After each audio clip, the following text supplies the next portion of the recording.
Olá! Hoje a gente vai mergulhar fundo na sabedoria de O Quinto Compromisso, de Dom Miguel e Dom José Ruiz. É uma jornada que, olha, tem o poder de mudar o jeito como a gente se enxerga e como enxerga o mundo.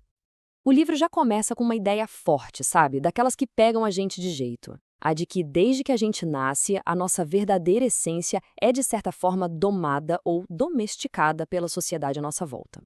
Para a gente entender bem o tamanho do impacto dessa domesticação, a primeira parte do livro nos convida a uma viagem para dentro do nosso próprio sonho da mente.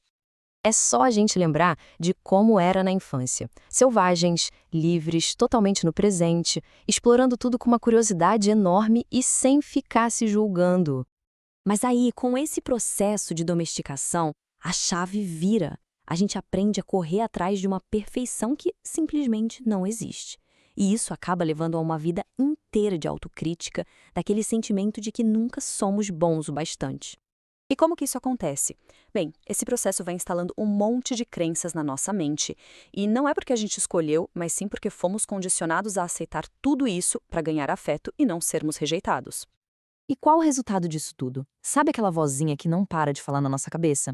O livro chama de a voz do conhecimento, mas na real ela é tipo um eco de todas as opiniões, regras e julgamentos que a gente foi absorvendo dos outros ao longo da vida. Ok, então a gente já entendeu o problema. Agora, a parte mais interessante é ver como esses compromissos que a gente faz internamente, construídos com palavras, moldam a nossa realidade o tempo todo. O ponto de partida são os símbolos, a linguagem, as palavras que a gente usa. Elas não são a realidade em si.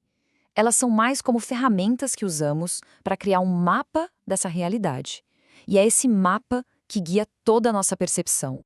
E aqui tem uma distinção que é, nossa, absolutamente crucial. A diferença entre o mundo como ele é de verdade, a tal da verdade objetiva, e a história que cada um conta para si mesmo sobre ele, que é a nossa realidade virtual.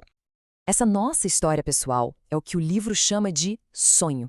É como se cada pessoa vivesse dentro da sua própria bolha, da sua própria realidade virtual. Um filme que parece 100% real, mas que, na verdade, é uma interpretação única do mundo.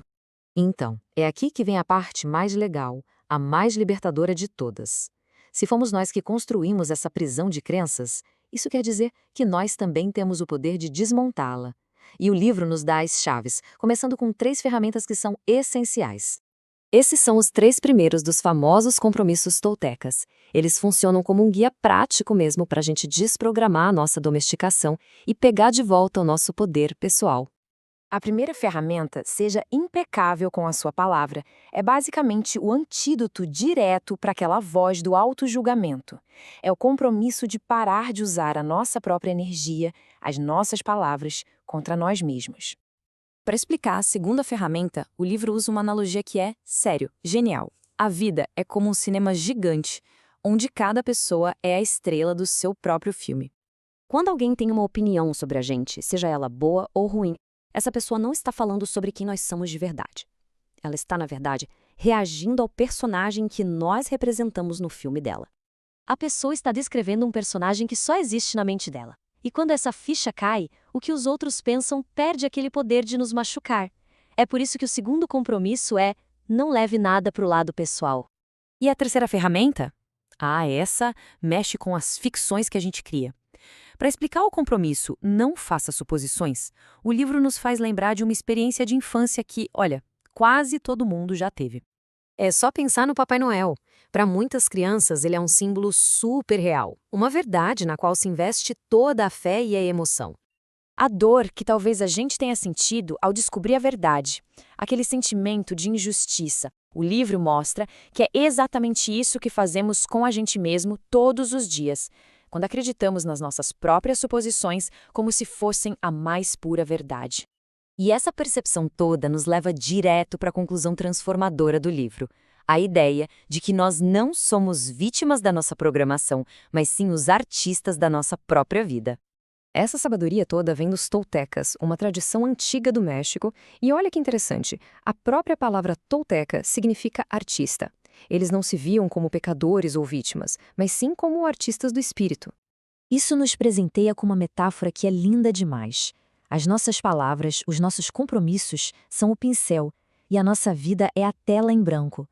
Ou seja, nós temos as ferramentas para criar, de forma consciente, a vida que a gente realmente quer viver. O livro nos deixa com essa pergunta poderosa, que é quase um convite para que cada um de nós pegue o pincel e comece a pintar. Que obra-prima será criada a partir de agora?